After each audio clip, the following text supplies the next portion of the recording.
Craig, we've seen you before. Kaj, we've seen him for the first time, right? But you've seen him at all the dinners and restaurants and the bar, so you know him a lot. So, XPUNKS. Evie is back, obviously, thank you so much. Peter Loukianoff, you have not seen before. Been with Link2 for a number of years now as an advisor to our company.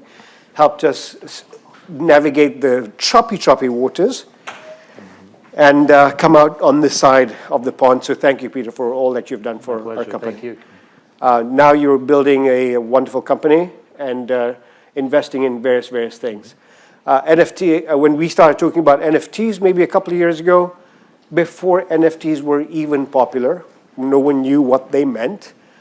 Peter was involved with a couple of technology companies that were making these things possible, talking about royalties and how to build them.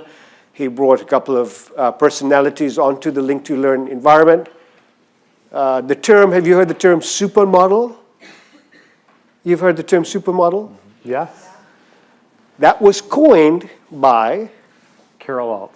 Carol Alt. Carol Alt termed the words supermodel. Her agent actually. Right. Yeah. But she was a supermodel. Oh yeah, she was the original. She was the original supermodel. Yeah. And if you haven't seen her, just Google her and you'll find who she is. And she was, she was probably one of the pioneers in engagement of how do I get an NFT, how do I determine royalties, et cetera, what does this mean as a future business opportunity?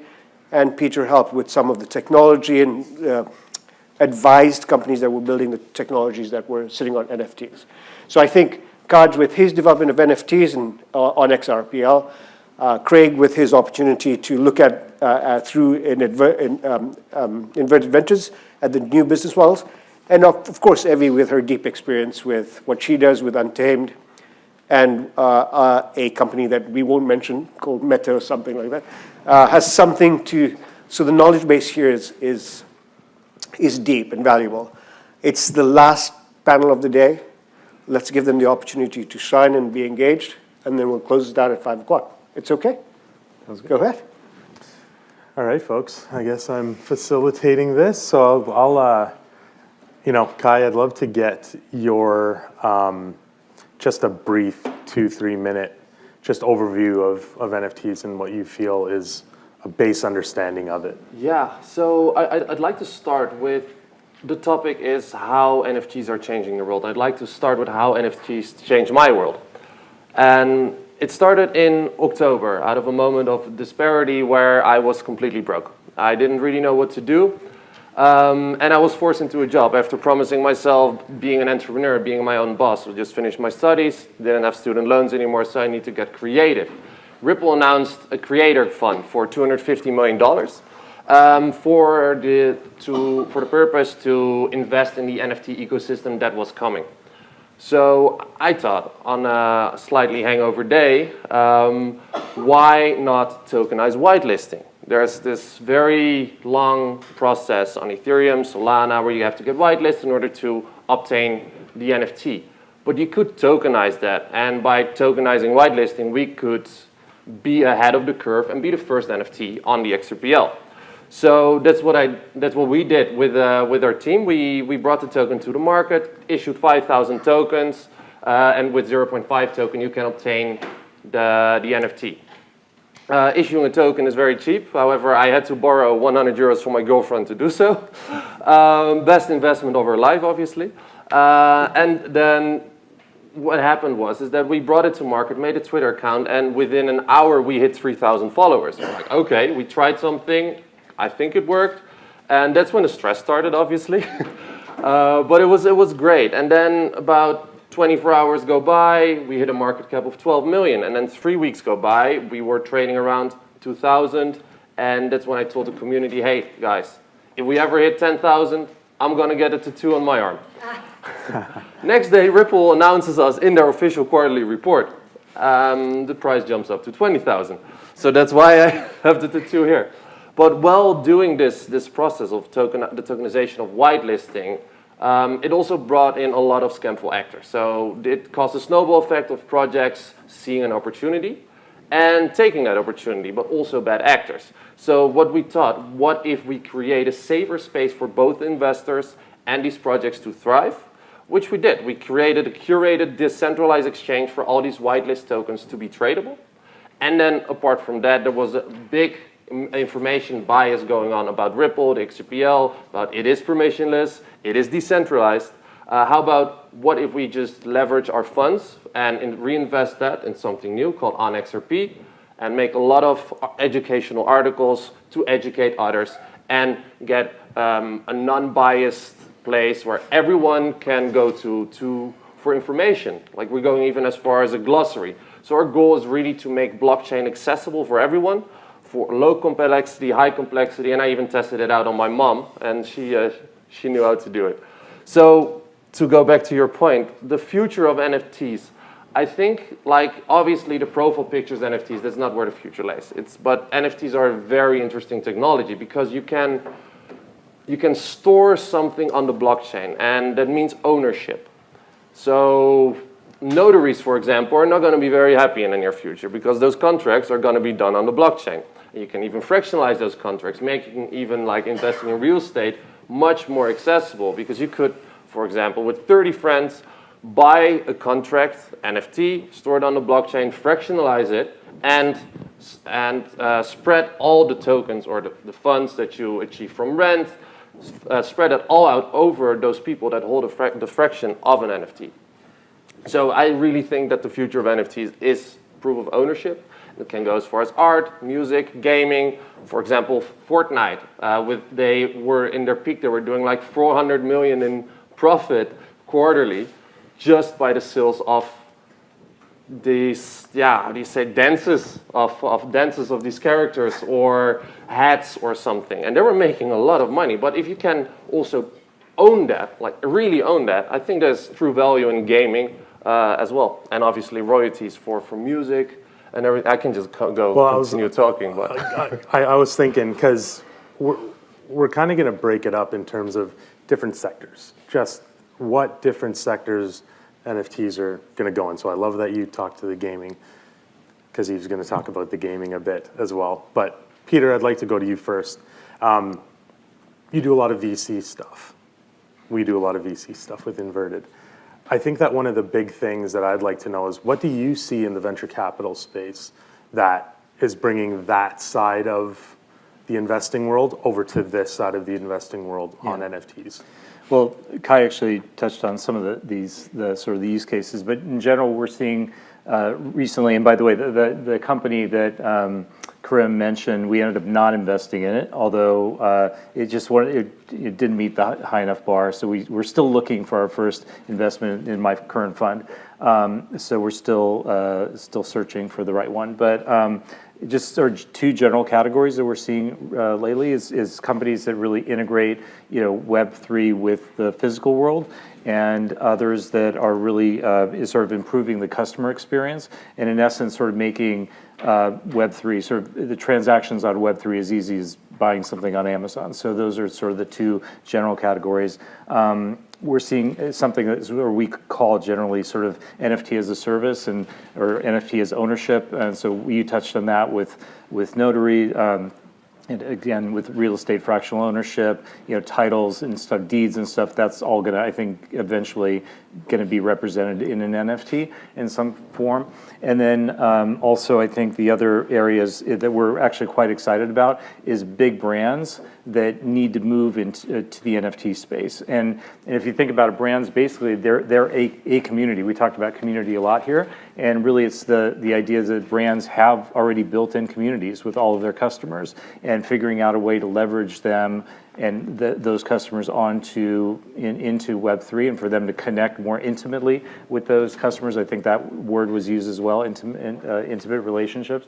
That expands that possibility for brands. And I think also somebody talked about it earlier, this is a tough part of being the last panel because all these points have been made, as Karim mentioned, but maybe different flavors that I think, and I think Matthew talked about it, is the companies that don't do this will not survive, right? And so there's going to be a reckoning in that regard where brands that do incorporate this will I think, do well. And they've got a great opportunity right now with a built-in community and customer base. And those that won't, we won't see them around.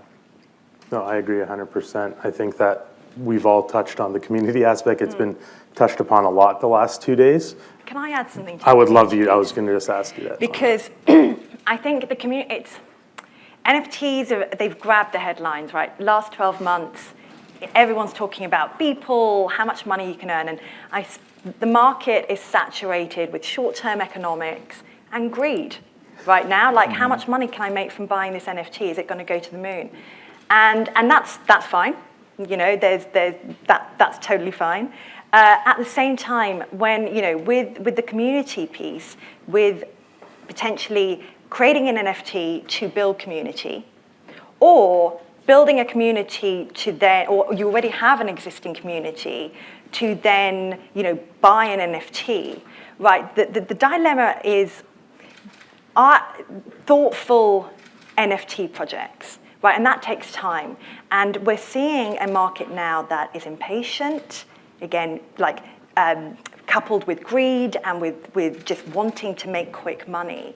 And the reality is, and I really do find the similarities between selling the dream is easy, okay? And so it's easy to sell. You can become an influencer. You can become the next big creator on TikTok or whatever other platform, right? But the reality is, once you become a creator and you hit those numbers, what the biggest feedback from creators I hear is they're burnt out, right? Because what you end up doing is you become a people publisher, and you're required to publish content on a daily basis, if not daily basis, multiple times a day. And the same is going to happen with NFTs and communities, because you need someone to manage a community. That doesn't happen on its own. So yes, absolutely, go and create your craft, go and create your art, but you're going to need to manage this community in order for that to blossom, to be nurtured. That needs a lot of love and attention. And only some brands are going to get it right, and only some people are going to get it right. And that's why 90% of the projects right now, and it's like, you know, Gary Vee talks about this all the time. If you follow him, you know, 90% of NFT projects will fail for that reason. Not because the art's not great, not because the craft is not great, it's because the community management takes a business. And so it's easy to kind of stick your finger up at the record label, at whatever, but you need your team.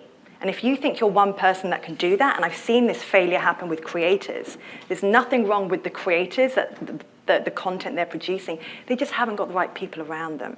So what I really love when it comes to the community piece, and I would love to advocate, is like, why don't we think about it as like an MVC? Like a minimal viable community. Can we all just take a step back and crawl before we run?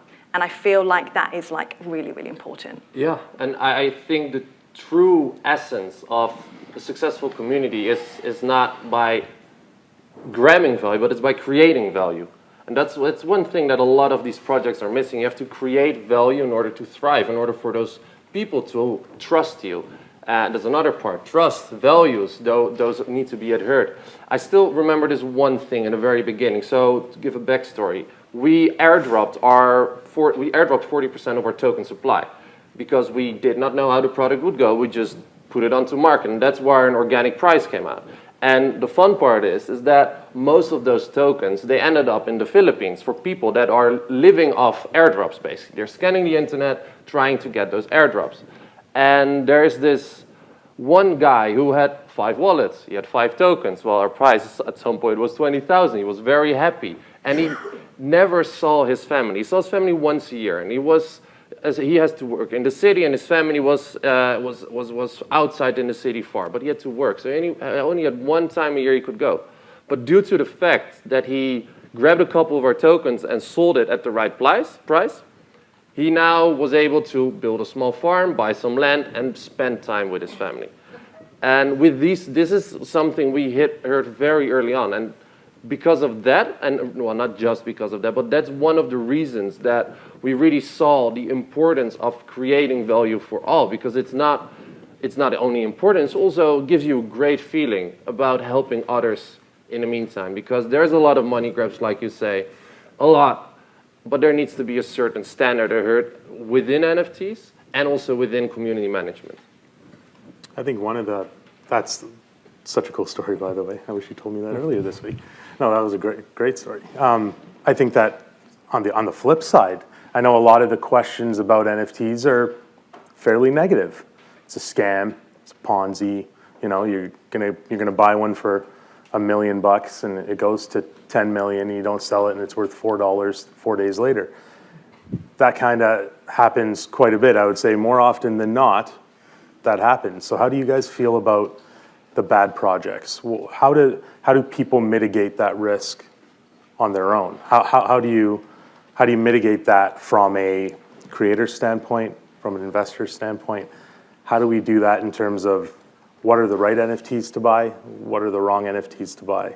I think that goes back to values, to be honest. Like, the VC way is always to look at the team, and that's what's got lost. Nowadays, people look at the influencers, not at the team. They don't do their due diligence. But if you look at the team and you see how they act, and you can tell their values. You know, if they keep their word, if they're not going to be hyping everything up, those are good signs. But if you see a project that is being shielded by all the influencers, that's probably because they're paying these influencers instead of talking to their community and receiving that feedback. And that's sustainable. Those influencers, they go away at some point. That's not sustainable. Mm-hmm. Do you want to go? Sure, I'll try. I'm the least qualified person on this topic on this panel, but I was in the Doodle community recently, and the one element that I sort of took away from it is the inside information is really important, and if you're just sort of going in and not really understanding what's going on in the community, there's a good chance you're going to be disappointed, you know. And so I think generally it sort of goes back to if just like art, like if you really love something, it's sort of in the eyes of the beholder, maybe that's a good way to do it initially. But then over time, if you're going to do this sustainably, you really have to get in the community and understand it and understand whether you're being played or whether, you know, things are on the up and up as you were talking about. Okay, you know, so I think there's still a lot of manipulation within even the communities that even are relatively legitimate on their own, but players within the community are, you know, there's some questions. Yeah, definitely. I think my point of view on it is obviously, you know, the art community, the artists, they're the pioneers of NFTs, right? They made it theirs, and I think there's been a lot of confusion in the media, and I think it's made it convoluted because the headlines that, you know, what made the headlines in the last 12 months were these crazy JPEGs going for however many millions of dollars, but the real utility of NFTs isn't just about art, it's about ownership, and I think it's been confused with the kind of profile picture, right? And I think obviously NFTs have the ability to really transform financial models, particularly for artists, and they saw the light bulb and they ran for it. But at the same time, there's a ton of other utilities that haven't been unlocked yet.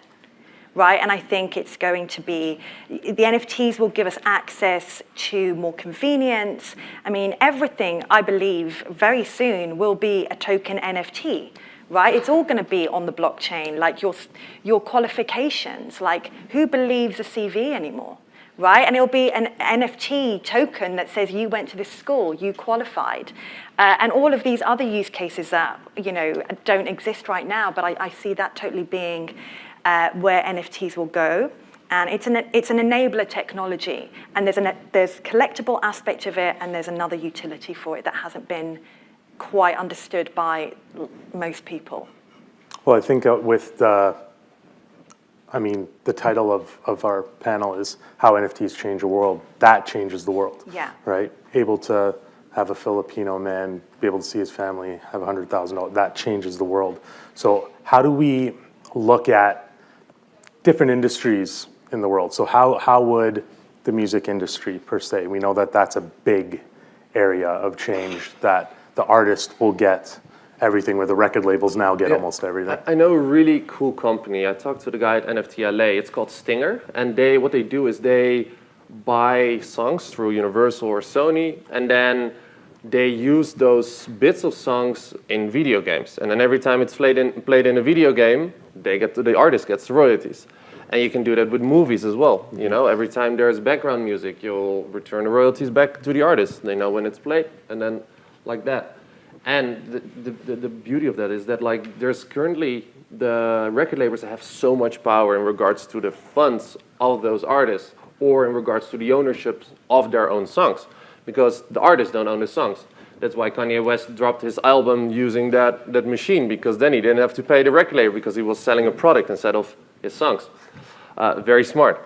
So yeah, I think there's a huge opportunity within the music industry as well for all these artists to actually own their own work, and that's important. And control it. I think Yeah, that's the other exactly. thing. Yeah, because actually this is something Carol mentioned, that Carol Alt mentioned, that Karim mentioned. She was really frustrated with the fact that she'd go and she's done hundreds of covers of various magazines and Vogue, etc.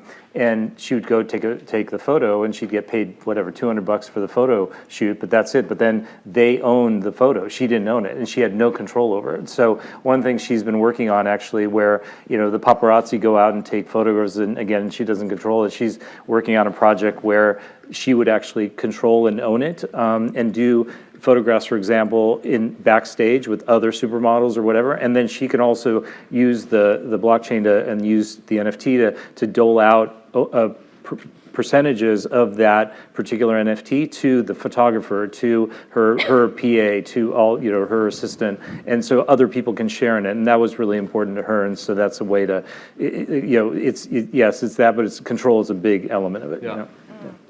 I think it's also interesting to think of the other side. So I think most people probably here understand how artists can benefit from, launching their own NFT album, how their fans will buy it, and that will be their funding mechanism. But going back to what I was saying earlier about how very soon different job titles are being created right now. Right, there's a play-to-earn job titles, there's Web3 managers, like these new industries and titles are born, yeah. And there will be an opportunity, I see as well, where, let's say, in 2 years' time, I pride myself on spotting the most up-and-coming music artists, right? I make that my job. And I'm then gonna go, and I feel like I can get it right each and every time. I'm then going to go and spend my time researching the best artists out there, and I'm going to go and buy their NFTs. And then in perpetuity, hopefully, I'm going to then get a royalty from that, those songs, those albums, right? And a piece of that IP. So that I totally see as a potential, another way that NFTs will transform the future, not only for the artist, but also for the fan. Yeah. Sounds like venture capital for artists. Maybe, yeah. But it's a similar thing that we're actually doing with onXRP, coincidentally, in NFT marketplace, whereas we offer more of a go-to-market platform for all these individual projects. So to reduce the barriers to entry, we don't have like high listing fees. We don't even have listing fees. We don't have fees on the retail side. Also, again, to make it accessible. So what we do is we offer these projects a way to go to market by writing articles about them. We have a content platform where we get 50,000 views a month. We have a podcast going on where with a professional podcast host, they can tell their story. We have our social media channels that they can leverage for announcements. So all the business sides and marketing sides is taken care of, and in return, we'll get a small percentage of their royalties, which also motivates us to keep promoting them and keep helping them as they are in our own personal portfolio. So it's a way of venturing as well, like you say. Well, it's almost like you have an NFT platform, but you're creating a community token in a way, right? And I think that one of the big things, I don't know about you guys, I feel NFT has a little bit of a negative stigma to it now. It's just been overblown, and it's a great thing in a way, but it's also has its bad spots. And I feel that something like a community token is something that could change that stigma. It's still an NFT, but you get access. I know there's a few music artists that are doing this. There's a couple companies that are creating movies that are doing this. But I think if every artist wants to be individual and create their own narrative, live their own area, or any brand, doesn't matter if it's Nike. I'm a big wrestling fan, as a lot of you in this room know. WWE has a community that's doing it, and they're terrible at it. It's those types of things. The ones that get it right, like you said, like I think that you're going to get so much entry. You're going to build people who are going, I'm never going to buy an NFT. They would buy a community token if it's their favorite music artist or their favorite actor or their favorite soccer star, whatever it may be. I think that could be the future. What do you guys think? Well, yeah, I mean, Craig, the thing you mentioned, it reminds me of 2001 during the dot-com crash. I mean, there was a very similar sentiment, maybe probably more extreme than now with regard to NFTs, but people were also very down on the industry, not thinking about it. And I think that it takes a little bit of the DNA of sort of Web 3.0 oriented people to get into the broader community, and then they'll figure out how to better market it, how to handle the customer experience. We're like I think Carrie said, we're just at the first inning here. So all of that that characteristic needs to be built into the system before we can have truly great experiences. But I think it will come. It's just a matter of time, and we'll get there. Yeah, agreed. Yep. We're good with NFTs? Are we buying it? There's some questions. Question, wonderful.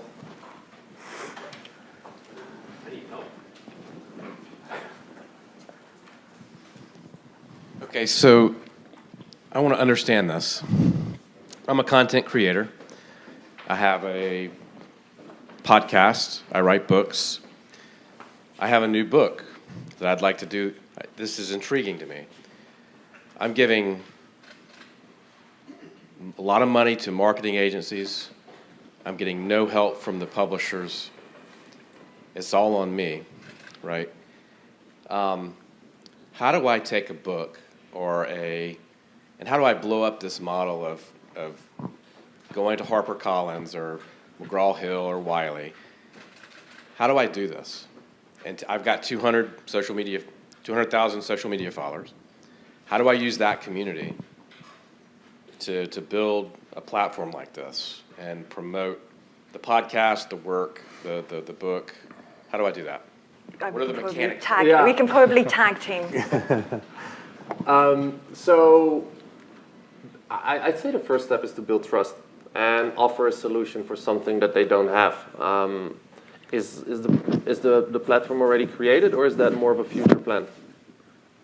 No, I've got followers, various social media things. So you're aiming to build a platform?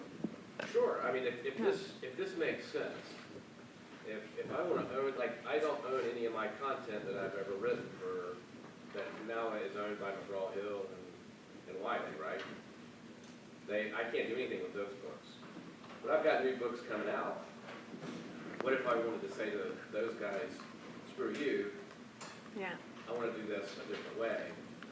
I don't want to self-publish, but I mean, I don't want to just go ahead and publish One way you could do it might be a little bit of a difficult way, but this is very blockchain-y or NFT, which is more of a what if you sell each page of the book as an NFT, and then you'll get obviously you get the royalties on it, and then also additionally every resale, for example, there are 500 pages, so the revenue is split 500 ways. Each NFT owner will get a little bit of the revenue that's reflecting into your community token that runs your platform. If you understand what I'm saying. So actually, Rhett, that was a great question. I love it because it was a practical question, and you're looking for a solution. I want to blow up the publishing industry. Well, yeah, no, I agree. Yeah, I hear you. I want other authors to come and say, let's join together. Let's use my. Create it now. I have somebody who wants to do this. I can bring 50. Wait. Let's Don't stop the revolution, Craig. Come on. wait. Well, we are still looking for science we'll get fiction over this. writers. We'll get over Okay, this so, debate in the bar. But what I do like about your question, it was simple, direct, and we don't have a solution answer. Well, no, I think I do. I mean, as in, like, you've got your community, right, on various social media platforms, right? So you need to bring them together. Right. That's the first step, right? Trust is important, so you need to, create that relationship with your community, which you've probably already done, right? Because I'm following you now. So you've kind of got that. Then you need to decide what you're going to NFT, right? If it's a page or the entire book itself, right? And then you need to offer that to your community. At the moment, most community Web3 conversations are happening on Discord, right? And if you've checked out Discord, it's a minefield. And because it was built for gamers, it wasn't built for Web3. And I think, again, another business idea here, which I was talking to someone about, is there needs to be a Web3 community platform, not Discord, in my opinion. And we need to build that from the inside out, and figure out what Web3 communities really need, how they should be managed, because I don't think you can manage a true community at scale through Discord channel. It's too confusing. So you need to, I would suggest bringing them together, deciding what you want to NFT, and then obviously you then do the marketing, right? And you then do the community management, and you're going to need a team around you, and you give them like 3% of your whatever, but you're not giving 50% or 80% to the publisher. So whether it's a book, whether it's a song, whether it's a piece of art, the functionality is still the same, right? So how you would apply it versus an artist is exactly the same, and I'm happy to talk to you about it tonight. Is there value in bringing other authors or other artists together, for example? If she's writing a book, a business book, I'm writing a business book, you're writing a business book, he has 1 million followers, she's got 1.5 million, I've got 300,000. Is there value in merging our communities to a sense? Unless you're trying to, I suppose, encourage your communities to, I don't know, buy various different, book, and maybe there was a book club, I don't like. When I have a book come out, I use their networks to help sell my book. When they have something come out, they use mine. And in fact, then I go back to Gennaro. I actually think then maybe there is an opportunity for a DAO. And if it's a DAO that's going to blow up the publishing industry. Yes. Right? And so there you go. You can go. So then you take the NFT concept and you go, you zoom out and you go, right, let's blow up the publishing industry. Thank you. I have a question. Evelyn, right? Evelina. Evelina, Yeah. sorry. I think we sort of share some of the same ideas. I see a lot of talk around NFTs, and NFTs allow relationships between creators and brands to be a bit more tangible, because at least it's a representation of my interests towards a brand or whoever generated that NFT initially. Yet, as you probably pointed out, we talk about community management, you need to build those relationships, et cetera, but what's the platform for that? Because at the moment, I don't know of any platform that's doing that. There isn't. There and isn't. That's why I'd love, like someone build one. Because the platforms available right now weren't built for that. We've kind of like force-fit Web3 communities into Discord, or maybe even a Twitter. Right? Like that's where the conversations are happening, but neither platforms are built for true community management at a DAO level. Like you can forget it. Like at a DAO level where you need like a treasury and maybe you're asking for money, like you can't do that on a Discord. Plus, honestly, on a Discord, you're gonna get hit up with scammers like 24/7. That is not secure. And so I'd say, because we're such at the beginning stages, there will be a new Web3 community platform that will be built from the inside out, looking at really what the challenges are for communities, community management, and I think that's where the conversation will move. Thank you. We have one last question for Horatio. Yeah, I have a real world practical problem. My son is a jazz musician, jazz guitarist. He's done all the hard work and he's created an album, couple of albums. I've been saying that, look at this something called NFT, right? Whereas he's now talking to labels for launching. So what was entirely till now under his control, he suddenly is, talking to labels. So what is your advice? Does he want to give 80% to a label? Before you jump on to that, if you've not attended Link to Learn before, you should, because we just did actually Link to Learn. We did a company called Audio Chain, Paula Reiner, and she's doing NFTs for musical artists. So Link to Learn, Paula Reiner. Then for movie creators, independents, I did a podcast with Decentralized Pictures, in LA, and they're a foundation, and they're encouraging independent artists on how to create films. And this is a foundation that's supported by funding and entrepreneurs in the film industry who says there must be an opportunity for creators to create movies and films. And it's called Decentralized Pictures.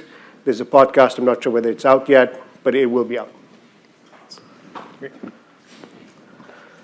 is Link2Learn? Link2Learn is a program that we host maybe 2 or 3 times a month, that we bring professionals in the industry to share with us knowledge and information about all of these new technologies and what's happening in the environment. You can sign up.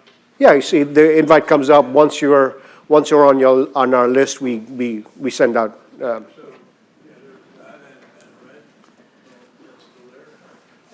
So we're there. Thank you. I have one other question. No, okay. Can I? I don't get. You've the got a mic. I've got a mic. You've I got- know, but I wanted it in my. I wanted it in my hand. I wanted to take it away from you. Because, who would like to give Karim a huge hand? Thank you so much.